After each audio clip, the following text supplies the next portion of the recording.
Hello friends, welcome to my channel. और आज हम लोग पढ़ेंगे ईवीएस। दोस्तों, जंतु प्रारंभिक स्तर पर जीवों का वर्गीकरण कीड़े, पक्षियों, रेंगने वाले व स्तनधारी के रूप में किया गया। सामूहिक रूप से इन्हें जानवर कहते हैं। इनमें कुछ पक्षी हैं जो कि पत्थरों के बीच अपना मुलायम घोंसला बनाते हैं, जो कि टहनी, जड़ें, ऊन, बाल अथवा रुई का इस्तेमाल करते हैं। अब इसमें कौवा आ जाता है। दोस्तों, यह अपना घोंसला पेड़ की सबसे ऊंची डाल पर बनाता है और कौवे के घोंसले में लोहे के तार, टहनियाँ होती हैं। दोस्तों, कौवे के घोंसले में कोयल अंडा देती हैं। यहाँ पे कौवा जो कि पक्षी है उसका वर्गीकरण किया गया है। अब दोस्तों आ जाती हैं वर्जिन चिड़िया। या अपने नुकीली चोंच से पत्तों में छेद कर सीकर घोंसला बना लेती हैं। वीवर पक्षी नर घोंसला बनाता है, मादा उसे चुगती है। अब फाख्ता पक्षी कैक्टस के कांटों के बीच या मेहंदी मेट से अपना घोंसला बनाती है।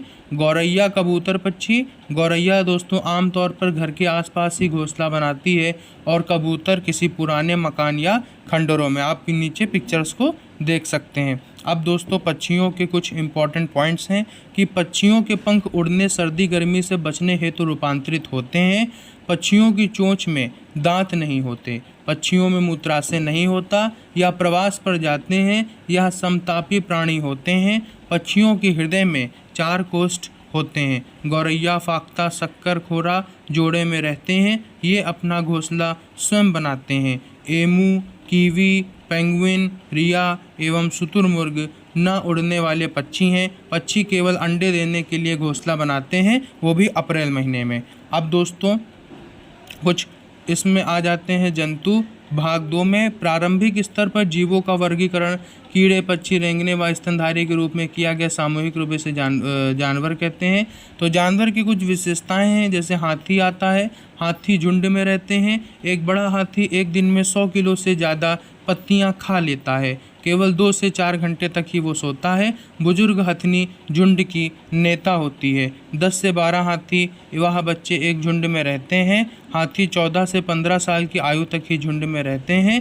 3 महीने के हाथी का बच्चे का वजन 200 किलो होता है। हाथी को केला बहुत पसंद है। हाथी को पसीना नहीं आता। वह पृथ्वी स्थल के सबसे बड़े स्तनधारी जानवरों में से आता है। दोस्तों, यहाँ पे हाथी का वर्गीकरण दिया गया है और इसे थोड़ा इंग्लिश में भी देख लेते हैं। A large elephant can eat more than 100 kilogram of leaves in 1 day. Elephants live in hertz and a baby of 3 month of age weight about 200 kilogram. Then सांप आ जाता है। Characteristic of snake. भारत में केवल 4 तरीके के जहरीले सांप होते हैं। There are only 4 kind of poisonous snake. नाग, कैरायत, दुबोइया, अफाई। सांप के काटने की दवा सीरम सांप के जहर से बनती है।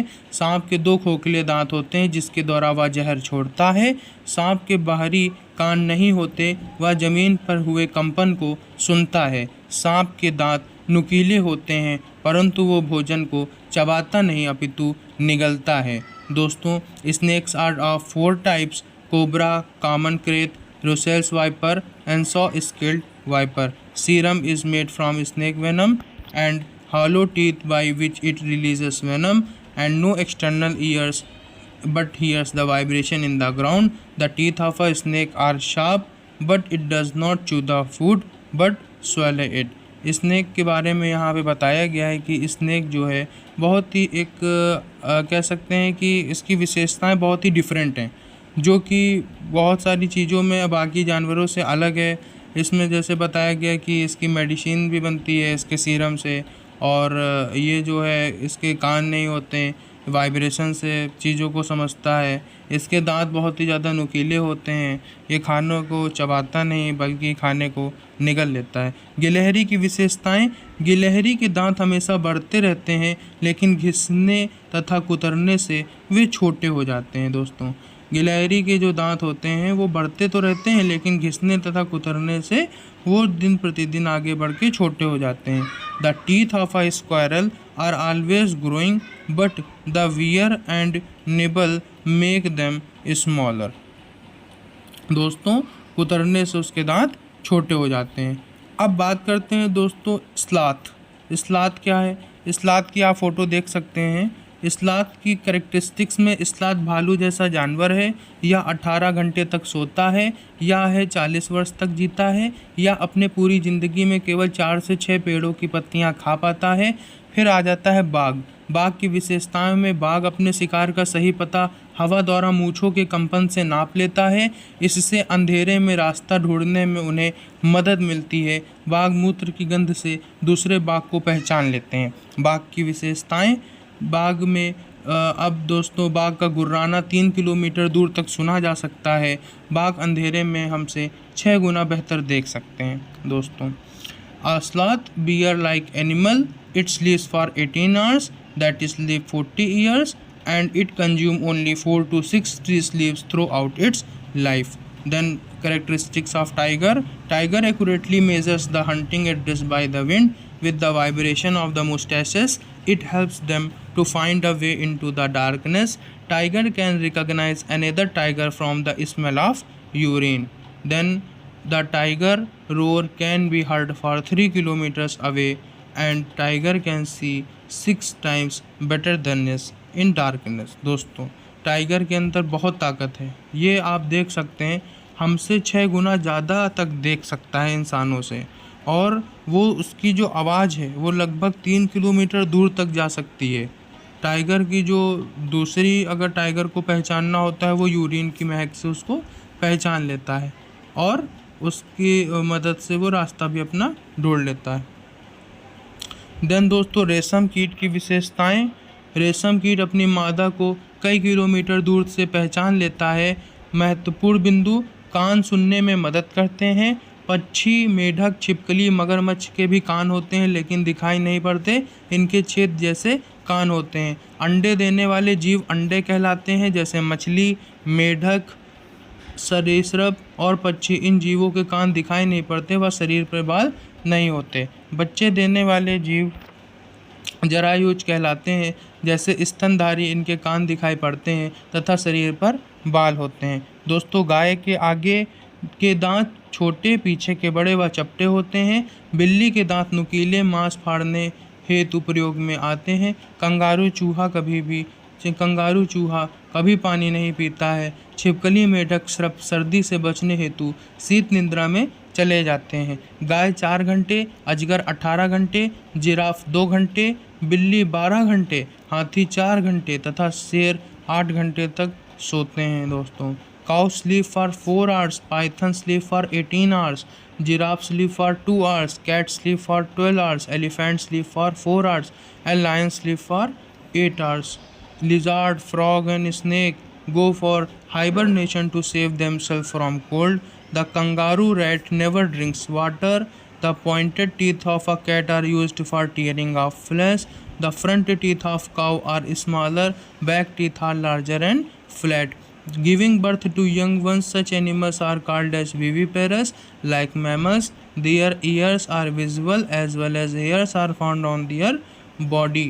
Egg-laying animals are called as oviparous. Like fish, frog, reptiles, and birds, their ears are not visible on their body, and hairs are also not found on their body. The birds, frogs, lizards, crocodiles have ears, but they do not appear to have horse-like ears. The silkworm recognize its female from several kilometers away. तो यहाँ पे रेशम कीट की भी विशेषताएं बता दी गई आपको। इसके कुछ महत्वपूर्ण बिंदु बताए गए जो कि बहुत ही इंपॉर्टेंट हैं। इनको जब ध्यान से पढ़ेंगे तभी हमारे समझ में आएगा।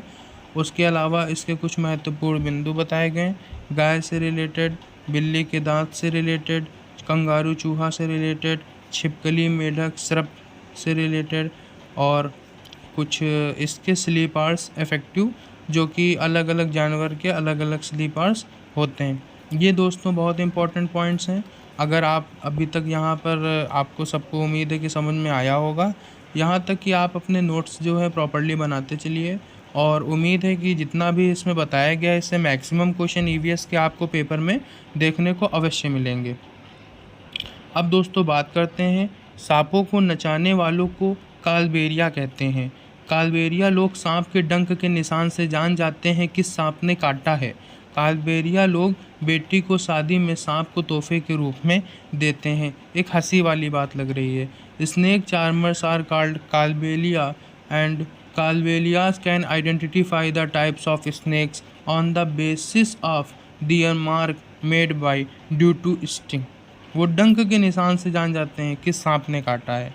And Kalbelias donates snakes in the marriage of their daughters. अपने बच्चों की बेटियों की शादी में वो स्नेक को तोहफा देते हैं, स्नेक तोहफा में देते हैं। स्कूल जाने के संसाधन तो बांस से बना पुल आप देख सकते हैं। हमारे यहाँ बारिश बहुत होती है, कभी कभी तो चारों तरफ घुटनों तक पानी भर जाता है, फिर भी हम स्कूल जाने से नहीं रुकते। एक हाथ में किताब उठाते हैं और दूसरे हाथ में बांस को पकड़ते हैं। हम जल्दी जल्दी बांस और रस्सी से बना पुल पार कर लेते हैं। दोस्तों ये स्कूल गोइंग रिसोर्सेस हैं, किसकी वजह से या किस मदद से हम स्कूल पहुंचते हैं। It rain so much where we live. Sometime after the rain there is knee high water everywhere, but that does not stop us from getting to school. We hold our books in one hand and bamboo with the other. We quickly cross the bamboo and rope bridge to reach school. दोस्तों आगे trolley जो कि resource में आता है। School पहुंचने के लिए हम रोज़ नदी पार करनी होती है। खूब चौड़ी और गहरी नदी के पार हो जाती हुई मजबूत लोहे की रस्सी होती है या दोनों तरफ से भारी पत्थरों या पेड़ों से कम बंधी होती है। ट्रॉली लकड़ी से बना एक झूला है, पुली की मदद से इस रस्सी पर सरकती है। हम 4-5 बच्चे एक साथ ट्रॉली में बैठ जाते हैं और पहुंच जाते हैं नदी के उस पार। अब यहाँ पर आप देख सकते हैं दूसरा साधन है। हमें भी कई बार कई जगह पानी पार करना होता है, तब हम भी पुल से जाते हैं। ये सीमेंट ईंटों लोहे की सरियों से बने होते हैं। देखो पुल पर चढ़ने उतरने के लिए सीढ़ियाँ भी होती हैं। यहाँ पे सोर्सेज बताए गए हैं, बहुत सारी प्रॉब्लम्स उठानी पड़ती हैं लोगों को जगह जगह पहुँचने के लिए। तो जैसे कि ट्रॉली में क्या होता है, बच्चे बैठ जाते हैं तो एक जगह से दूसरी जगह इनको भेजा जाता है। और जैसे कि पुल की मदद से क्या होता है कि हम एक जगह से दूसरी जगह ईज़िली जा सकते हैं। दोस्तों बहुत सारे सोर्सेस होते हैं, कोई बाई साइकिल जाता है, कोई बाई कार जाता है, कोई बाई अपना पर्सनल व्हीकल जाता है। बट यहाँ पर कुछ मोड ऑफ ट्रांसफ़र दिखाए गए जिनकी मदद से बच्चे स्कूल जाते हैं। अब दोस्तों आ जाता है यहाँ पे एक है वल्लम। वल्लम दोस्तों क्या है कि ये केरल के जो पार्ट हैं वहाँ पर यूज़ किया जाता है। केरल के कुछ भागों में बच्चे पानी को पार करने के लिए वल्लम का मतलब होता है दोस्तों लकड़ी से बनी एक छोटी नाव, इसमें बैठकर स्कूल तक पहुँचते हैं। इसके बाद वल्लम में कुछ और है, कुछ भागों में बच्चे पानी को पार करना पड़ता है तो बैठ के स्कूल जाते हैं। ऊँट गाड़ी दोस्तों, हम रेगिस्तान में रहते हैं तो रेगिस्तान में क्या होता है दूर दूर तक रेत ही रेत नज़र आती है। दिन में तो रेत खूब तपती है, हम ऊँट गाड़ी में बैठकर स्कूल पहुंच जाते हैं। दिन में इतनी रेत तपती कि वहाँ पे पैदल चलना भी बहुत ज़्यादा मुश्किल हो जाता है, इसलिए बच्चे क्या करते हैं ऊँट गाड़ी में बैठ के एक जगह से दूसरी जगह चले जाते हैं, अपने विद्यालय पहुँच जाते हैं। वल्लम में क्या होता है दोस्तों, ये केरल में जो लकड़ी की नाव है उसको बोला गया है वल्लम। यहाँ के बच्चे क्या करते हैं पानी को पार करने के लिए जो लकड़ी की नाव है इसका इस्तेमाल करते हैं। In some parts of Kerala, we use a vallam, means small wooden boat, to reach school. And if we live in the desert, there is sand all around. चारों तरफ रेत ही रेत होती है। It gets very hot in the day. दिन में बहुत ज़्यादा रेत गर्म हो जाती है तो हम लोग कैमल का मदद लेते हैं यदि स्कूल पहुंचने के लिए। तो अलग अलग प्लेसेस के अलग अलग मोड ऑफ रिसोर्सेज बताए गए हैं कि किसकी मदद से क्या किया जा रहा है। जैसे कि किसी में वल्लम यूज़ किया गया, किसी में ऊँट इस्तेमाल किया गया, किसी में कोई ब्रिज से जा रहा है या किसी में कोई ट्रॉली से जा रहा है, कोई बांस से बने पुल से जा रहा है। तो इससे भी प्रश्न आता है पेपर में कि कोई आपको दे देंगे मोड ऑफ ट्रांसफ़र का, कि आपको बताना पड़ेगा कि किसकी मदद से बच्चे जो हैं स्कूल जा रहे हैं। तो इस तरीके के भी प्रश्न आपको पेपर में देखने को मिलते हैं। फिर दोस्तों और भी कुछ साधन है, जैसे कि हम लोग देखेंगे अब बुलक कार्ट मतलब बैलगाड़ी। तो हम बैलगाड़ी पर बैठकर हरे भरे खेतों में से धीरे धीरे निकलते हुए स्कूल पहुंच जाते हैं।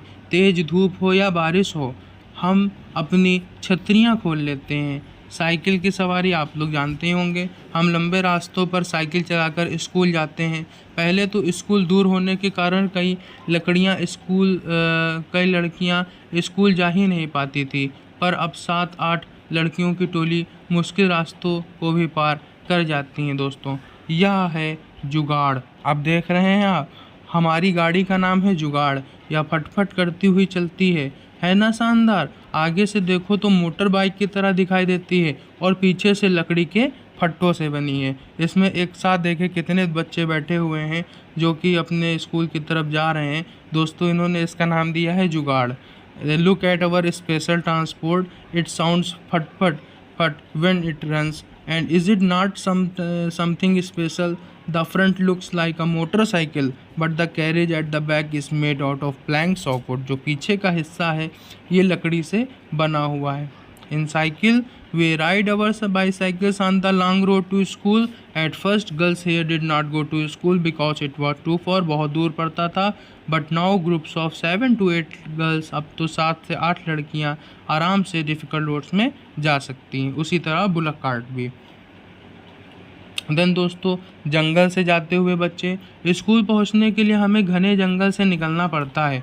कहीं कहीं जंगल इतना घना होता है कि दिन में भी रात जैसा लगता है। उस सन्नाटे में कई पक्षियों और जानवरों की आवाज़ें भी सुनाई देती हैं। बर्फ़ से चलते बच्चे, देखो हम कैसे स्कूल पहुंचते हैं। मीलों फैली बर्फ़ पर चलकर हम हाथ पकड़ पकड़ कर उत्तर की पहाड़ियां बर्फ़ पर पैर जमाते हुए ध्यान से चलते हैं। ताज़ी बर्फ़ में पैर धंस जाते हैं, अगर बर्फ़ जमी हुई है तो फिसल भी सकते हैं। ऊबड़ खाबड़ पथरीले रास्ते, हम पहाड़ी इलाकों में रहते हैं, यहाँ दूर दूर तक ऊबड़ खाबड़ पथरीले रास्ते, कितनी मुश्किल होती होगी यहाँ पे। दोस्तों, मैदान या शहर में रहने वाले बच्चों को भले ही मुश्किल लगे, हम तो भागते हुए पहाड़ी रास्ते पार कर जाते हैं। We live in the mountains, the path are rocky and uneven. The children who live in the plains will find it difficult to walk on this, but we can easily race up and down. In ice condition, how we reach school? We go to school through miles of snow. We hold hands and walk carefully. If the snow is soft, our feet sink into it. When the snow is frozen, we may slip and fall. तो आपको दोस्तों उम्मीद है ये सब समझ में आया होगा। अब पौधे यानी कि प्लांट, तो पौधे की विशेषताएं। पौधों को पानी देने से मुरझाई पत्तियां फिर हरी हो जाती हैं, क्योंकि उनमें प्रकाश संश्लेषण से भोजन बनता है। आपको पता होगा प्रकाश संश्लेषण क्रिया में क्या होता है, कार्बन डाइऑक्साइड, जल, सूर्य का प्रकाश एवं क्लोरोफिल की आवश्यकता होती है। पत्तियों में हरे रंग क्लोरोफिल के कारण होता है। बहुत मोस्ट इम्पॉर्टेंट क्वेश्चन आ सकता है। पौधे ऑक्सीजन व कार्बन डाइऑक्साइड दोनों का ही निष्कासन करते हैं। अब दोस्तों, पौधे रेगिस्तानी यानी कि डेजर्ट ओक। रेगिस्तानी ओक 10 फुट लंबा पौधा होता है जिसकी जड़ें 300 फुट गहरी और पत्तियां कम होती हैं। ऑस्ट्रेलिया में रेगिस्तान ओक पाया जाता है। दोस्तों, सूखे पत्ते यानी कि ड्राई लीव्स। विष्णु चंचालकर इंदौर मध्य प्रदेश के रहने वाले सूखे पत्तों से चित्र बनाते थे। मधुबनी चित्रकला। मधुबनी चित्रकला बिहार के मधुबनी जिले सैफैली से है। इसमें चावल के घोल में रंग नील हल्दी मिलाकर इंसान, जानवर, पेड़, फूल, पक्षी, मछलियों व अन्य जंतु को साथ में रखकर चित्र बनाए जाते हैं। परागण पॉलिनेशन। परागकण पंखुड़ियों के अंदर फूल के बीच में कुछ पतली पाउडर जैसी रचनाएं दिखाई देती हैं जिन्हें पराग कहते हैं। परागकण पाउडर जैसे होते हैं। परागकण प्रक्रिया जिसके द्वारा पौधे प्रजनन करते हैं। दोस्तों, फिर बरगद का वृक्ष। बरगद सबसे पुराने वृक्षों में से एक है। बरगद के सहारा देने वाली जड़ें निकलती हैं। बरगद का वृक्ष सैकड़ों वर्ष तक जीवित रहता है। दोस्तों, सबसे ज़्यादा जीने वाला जो वृक्ष है वो हमारा बरगद है। That can live up to 100 of years, 100 सालों से ऊपर भी रहता है। महत्वपूर्ण बिंदु, फूलों की घाटी कहाँ है? उत्तराखंड में। कंचनार के फूल की सब्जी यूपी में तथा केले के फूलों की सब्जी केरल में खाई जाती है। महाराष्ट्र में सहजन के फूल के पकौड़े बनते हैं। दवा में प्रयोग होने वाले फूल कौन कौन से हैं? गुलाब, केसर, अजवाइन, सर्पगंधा, अर्जुन। इत्र व कवेड़ा चमेली व गुलाब से बनते हैं। उत्तर प्रदेश का कन्नौज जिला इत्र हेतु मशहूर है। इत्र फूलों का शुद्ध अर्थ होता है। यह आसवन विधि से बनाया जाता है। रात में खिलने वाले फूल सफ़ेद व सुगंधित होते हैं। नीम, कीकर व खेजड़ी वृक्ष में कीड़ा नहीं लगता। दोस्तों, गुलाब जल आप ले लीजिए, ग्लिसरीन ले लीजिए। नींबू के रस के इस्तेमाल से सर्दी में त्वचा नहीं फटती। पीपल का पौधा मकान की दीवार पर उग जाता है। केरल को मसालों का राज्य कहते हैं। ये क्वेश्चन बन सकता है कि which state is known as a king of spices, तो हम बताएंगे Kerala is known as kingdom of spices. Peepal tree can grow on the wall of house. इस तरीके से बहुत सारे क्वेश्चन आपके बन जाएंगे। पौधे पार्ट 2, खेजड़ी वृक्ष। सन 1731 ईस्वी में राजस्थान के जोधपुर में अमृता देवी बिश्नोई ने खिजड़ी गांव के खेजड़ी वृक्षों को बचाने हेतु 363 महिलाओं के साथ स्वयं का बलिदान कर दिया था। दोस्तों कितनी बड़ी बात है। भारत सरकार ने इनके सम्मान में अमृता देवी वन्य जीव संरक्षण राष्ट्रीय पुरस्कार शुरू किया। मोस्ट इम्पॉर्टेंट, ध्यान दीजिएगा। इनकी छाल दवा के काम हेतु प्रयोग होती है। इसकी लकड़ी में कीड़ा भी नहीं लगता। इसकी फलियों की सब्जियां बनाई जाती हैं। पेड़ और जानवर हमारे बिना रह सकते हैं पर हम उनके बिना नहीं। यही खिजड़ी गांव के बुजुर्गों का कथन था। इसमें फिर आता है बीजों का प्रकीर्णन। बीजों के प्रकीर्णन हवा, जल व जीवों द्वारा होते हैं। सीड्स का डिस्पर्जन हवा से भी हो सकता है और वाटर से भी हो सकता है और लिविंग बींग्स से भी हो सकता है, एक जगह से दूसरी जगह। फिर आता है सोयाबीन। सोयाबीन की फलियां पककर सूख जाती हैं, छिटक कर बीज बिखर जाते हैं। कौन लाया? अब दोस्तों ये बहुत इंपॉर्टेंट है, कौन सी चीज़ कौन लाया? तो पुर्तगाली लोग मिर्ची दक्षिण अफ्रीका से लाए थे। कौन लाया? भिंडी, गोभी और मटर भारत में अफ्रीका से भारत लाया गया। ये बहुत इंपॉर्टेंट है, पेपर में आते हैं कि कौन सी चीज़ कौन लाया। फिर चाय असम से लाई गई और सोयाबीन चीन से। बैंगन, मूली, सेम, करेला, पालक, मेथी, आम, संतरा, बेर व केला भारतीय ही है। उसके बाद फिर दाने को बाली से अलग करने हेतु हम कौन सा इंस्ट्रूमेंट यूज़ करते हैं? थ्रेशर। आपको पता होगा, जो फार्मर्स होंगे उनको ज़रूर पता होगा। फिर दाने को भूसे से अलग करने की प्रक्रिया कोन निष्पवान कहते हैं, मतलब विनोइंग। कीटहारी पौधा जिसे इंसेक्टिवोरस कहते हैं, तो नेफेंथिस कीटहारी पौधा है या इंडोनेशिया और भारत के मेघालय में पाया जाता है। यूट्राक्लिया, ड्रोरा और वेनस फ्लाईट्रैप भी कीटहारी पौधे होते हैं। ये इंसेक्ट्स को खा जाते हैं। इसके बाद फिर वेलक्रो का आविष्कार जॉर्ज मेस्टल ने 1948 में किया, या उन्होंने बीज के हुक व कुत्ते पर बीज चिपके देखकर किया। प्याज जुलाई महीने में उगाई जाती है। विलुप्त पौधे 20 प्रजातियां हैं। विलुप्त जीव डायनासोर में आता है। विलुप्त पक्षी जैसे डोडो अब नहीं दिखाई पड़ती है। क्रोटोन नामक पौधे द्वारा यह पता कर कि पौधों की सिंचाई कब करनी है। केरल, तमिलनाडु व इम्पॉर्टेंट पॉइंट्स हैं दोस्तों ये। केरल, तमिलनाडु व कर्नाटक इडली डोसा। चावल केरल, टपका, ये हमारे जैसे कि मुख्य मतलब खाने के लिए जो यूज़ किया जाता है आइटम वहाँ का फेमस है। हांगकांग में जो है सांप का व्यंजन अधिक खाया जाता है जिसे लिंग हुएन कहते हैं। दोस्तों अलग अलग राज्यों में अलग अलग प्रकार का फूड खाया जाता है, तो ये भी प्रश्न आता है पेपर में कि जैसे कि कर्नाटक में इडली है, डोसा है, राइस है, केरल में तपियोका। तो ये सब इम्पॉर्टेंट क्वेश्चन आपके बनते हैं पेपर में। और जैसे कि ऊपर हमने इंसेक्टिवोरस प्लांट्स बताया, तो इसमें कोई एक प्लांट का नाम पूछ सकते हैं कि कोई एक इंसेक्टिवोरस प्लांट्स। आपको 4 ऑप्शन में 3 बिना इंसेक्टिवोरस के दे देंगे और एक इंसेक्टिवोरस का होगा, तो आपको उसको टिक करना होगा। उम्मीद है आपको समझ में आया होगा। प्लीज़ चैनल को लाइक करिए, सब्सक्राइब करिए।